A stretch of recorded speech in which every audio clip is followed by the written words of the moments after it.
Here's the finished product. I surfaced this out. I helicoiled 3 of these. Originally, all we had to do was remove a bolt that somebody had tried to remove by welding to it and kind of messed the threads up. I think that could have just been drilled with the carbide mill and then tapped. But I think maybe one of my employees may have messed that up. It was a little bit hard to tell because there's like weld all in the thread and stuff. Then he kind of gouged that surface, so I decided that, well, we're just gonna have to surface it. But there's already 2 studs here, so we had to remove those by heating those up. The studs removed fine, but then I think when my employee put the tap in there, I think he destroyed those 2 threads. So I ended up having to machine those out and then threading that and then helicoiling both of those, which originally we only had this issue. So if this one was removed properly, we wouldn't have to go through all this other extra work. We did the extra work and we got it surfaced and it's good now. Some people really don't like these helicoils. I've never had any problems out of doing helicoils on this stuff. People just want a perfectly good housing that's used, cheap or whatever, and it's really hard to find that. So a lot of times you just got to repair these housings. This is like a stainless housing, so when it heats up it swells. It's really hard to get those studs back out of there without breaking them. Now if they do break off in there, the best thing to do for that is just to take the mill bit and cut that out until the bolt's really thin, and then usually you can work that out with a tap, or you could use a pick tool to break it off into pieces.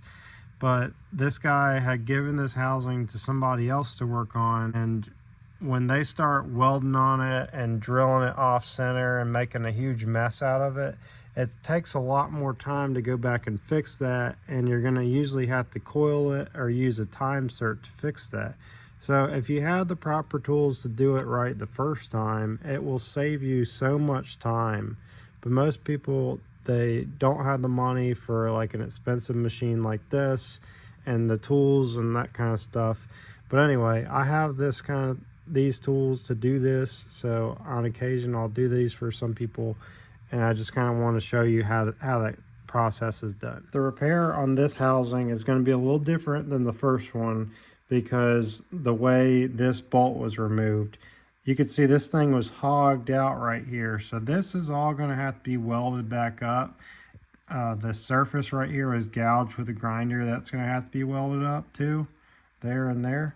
And you could see where the original thread was right there.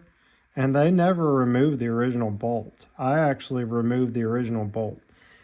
The way I'm going to approach fixing this is welding as much of that up as I can with the TIG welder. I took measurements of the other housing so I could make a drawing of where this location of this hole is in comparison to all these other holes. So I'm hoping that I can indicate off here and maybe make like a triangle to figure out if I know where this hole and this hole is, then I'll be able to figure out that hole.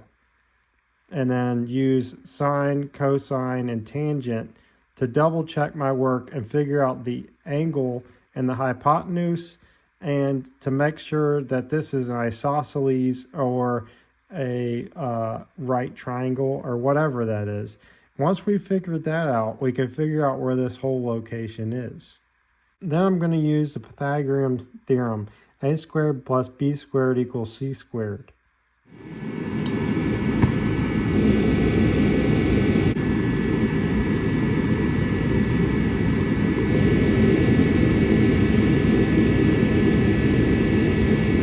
I'm going to get my scientific calculator out and figure out the rest of the math on that. It should be pretty easy. I had trigonometry and geometry and calculus 1 and 2, and I quit after that.